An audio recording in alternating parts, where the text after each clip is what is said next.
Alan. It's not even Alan, it's Steve. Steve. Get him later. How are we doing, everybody? It's Kev Ashford back in the saddle here on the biggest Man United fan channel in the land. This is the United Stand and a very warm welcome. This is the last van cam, the last road trip of this season. So thank you very much for joining me on this journey as Kev is laid back. I'm in a good form. I'm in a good mood. We've got an FA Cup final to look forward to. And on the back, obviously, of a 3-2 win over the Geordies. Way aye, man, way aye. Nutty Brown Ale and all that bollocks. Ant and Deck, Alan Shearer, never won anything at Newcastle. Turned us down and all that. Who gives a crap? We signed Ole Gunnar Solskjaer instead. We won the treble. The rest is history. But yes, it was a good performance. I think one thing was very, very clear from that game. The 2 games that Bruno Fernandes was missing. Ooh, all right. You know, the Bruno haters, you're out there. I know you are. Probably hiding behind the couch and all that. But you're looking at 2 games without Bruno Fernandes. Yes, against Arsenal. You know, we can say it was only 1-0 that we got beat whilst Bruno wasn't playing and all this. But wow, as Borat would say. I mean, come on. Against Newcastle, Bruno Fernandes showed to me he is Mr. Manchester United. And in a team where a lot of these players, we've questioned them, their desire to play for this great club. You know, are they going to run through brick walls for the manager? Majority of them are not. Bruno Fernandes sets the tone for Manchester United. I thought it was very fitting as well after the game for a club legend like Wayne Rooney to be saying that we should build the team around Bruno Fernandes. And for me, that tells you everything you need to know, especially the people that are, you know, will say, what does Bruno Fernandes bring to this team? You know, he constantly loses the ball. Well, yes, I'm critical of him when he loses the ball in silly positions, but there is nobody else in this team that is capable of seeing things that Bruno Fernandes sees. Chip balls over the top, you know, he's on the turn. He's just a constant menace, a constant threat. And I get it, there's other players in this team. Some people will say McTominay can play in that position. He keeps the ball well. Possibly, yes. He might retain the ball. And they've had opportunities in the last 2 games. Nobody has stood out. Nobody created anything in them 2 games that Bruno was missing. Now, we put Bruno back in that team. For me, it was a man of the match performance. And it's not just a one-off game.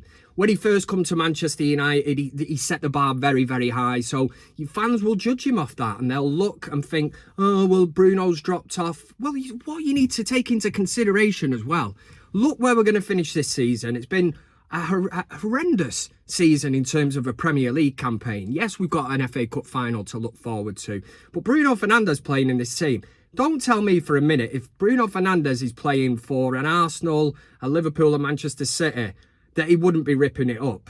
Because he would. In a better team, he wouldn't have to be. That, you know, where he's setting... Well, he will still set the tone. What I mean is he won't look as erratic. If you had other players on the same wavelength, you forward 3 or whatever, that were actually in tandem and all chasing down and closing down, which we've seen certain members of this United team that are not willing to put in the old graft, then he wouldn't have to do that. And his game would be so much easier. And he needs options. He will find you. If you make the run, Bruno will find you. And for that, that for me, at this moment in time, is a huge positive for United. Steve! In terms of injuries at Manchester United, it's pretty much the same. We've got the news this week that Luke Shaw could possibly now be missing for the FA Cup final and the Euros from an England perspective, if England floats your boat and all. I don't know what that was, but yeah, I mean, if you're an England fan, it's a concern as well. But forget England. From a Manchester United perspective, I was hoping that Luke Shaw was going to be one of the players back we could have got for the final. But what I will take, and again, we're on that positivity train, was Lisandro Martinez, you know, the Archibutcher. It sounded like that guy, didn't I, the journalist? Hey, forget about that anyway. Lisandro Martinez being back was it's a huge lift. a huge lift. We're also getting the news this week as well. Erik ten Hag has mentioned in the lead up to this that we could possibly get Varane, Harry Maguire, and Victor Lindelof. Old David Hasselhoff. No, Victor Lindelof. Yeah, sorry, I used to call him that ages ago. So you look at that, and in a position where Manchester United have been weak. You know, I don't hold anything against Casemiro. I love the fact that he's stepped in and gone, I will play, because there's been so many players in this squad that, again, somewhat Wayne Rooney alluded to, some of these players might be ducking games, looking ahead to an FA Cup final, maybe even for the Euros. They don't want to get injured, which is sacrilege. Absolutely shithouses. The money they get, you know, the fans turning out every week and that. But Lisandro Martinez is a huge one. Now, Varane obviously has announced this week that he will be departing Manchester United in the summer, which was a little bit of a surprise for Kev, I must admit. I did look and I'm thinking maybe another year out of Varane, but it isn't to be. But Manchester United need to invest in that centre-back area without a shadow of a doubt. As much as getting Harry Maguire and Lindelof back is competition for places and that, but moving into the new season, a Bramthwaite or somebody like that, a young defender, somebody that could be there for the next 10 years, is something that United need to address. And the fact that Luke Shaw now is missing till the end of the, you know, that's his season over. The left-back position, so this is something Fabrizio Romano has mentioned, that becomes a priority as well.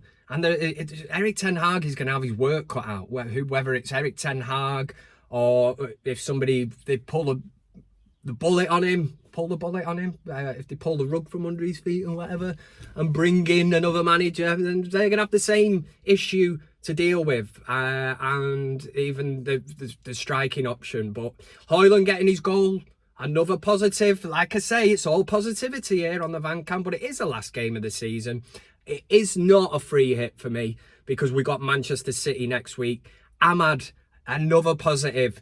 You know, he has played himself into this team now, and barring an injury or, you know, something down that road, if he does start against Brighton and he impresses again, scored a fantastic goal against Newcastle, he has to be starting that match. Forget bringing Marcus Rashford back in just because he's Mr. Man United, you know, because of his PR company and this, that. No, Erik ten Hag, if you want to win this FA Cup, you go with the players that are playing on form. And that goes with Amrabat as well. He's got a massive call to make in the summer. Do I make this permanent? Is he going back to Fiorentina? Amrabat, playing in his preferred position, has played really, really well the last few games. I've been impressed with him. He's got legs. He's a unit. He looks like the Rock. And I said earlier about having players that will run through brick walls. He would run through a brick wall and he would win. You know, there'd be just the outlay of Amrabat, you know, in bricks, and he's gone. He's through there. And I absolutely love that. Steve! And a quick one before I love you and leave you, the last fan cam of the season. I just wanted to do player of the season, you know, and I know what you're thinking, bloody hell, Kev, this is going to be a tough one. You know, give it none of them, but we will do it very quickly. And what I want you to do is get into the comment section and tell me your player of the season. So make sure you do that for me. And as always, make sure to finger the like button. Single, double, triple threat, whatever, fist it. Do that because it's appreciation for the video. It's appreciation for the United Stand and everything that we're doing content-wise here. So thank you very much. But player of the season, I've whittled it down to 3. I've gone with Kobe Mainoo. I've gone with Bruno Fernandes, and I've gone with Diego Dalot.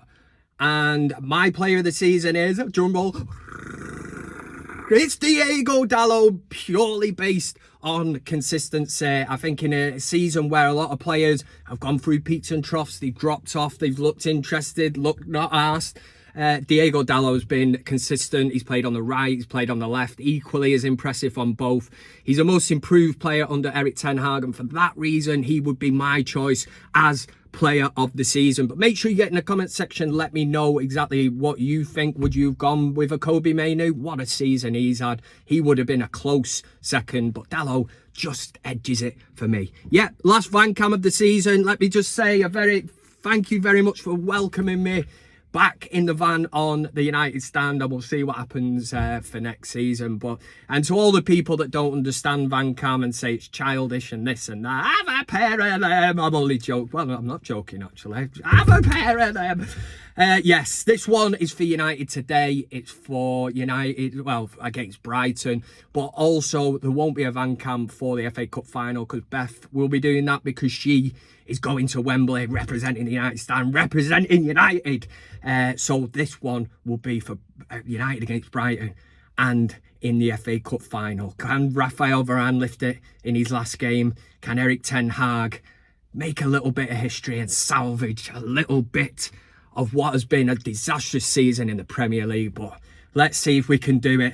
And for United against Brighton, and against them dirty blue-nosed knobheads, Curly Watts and all that nonsense blue ketchup on the stands at the Kippax where they give a stick. Anyway, have a good one. Come on!